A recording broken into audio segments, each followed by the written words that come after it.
তুমি রহিম তুমি কারিম তুমি রহমান, আমার গুনাহ মাফ করে দাও আল্লাহ মেহেরবান।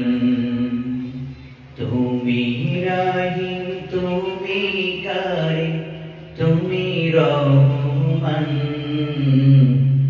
আমার গুনাহ মাফ করে দাও আল্লাহ মেহেরবান। তুমি মালিক তুমি দাতা আমি গুনাহগার, চাই করুণা তোমার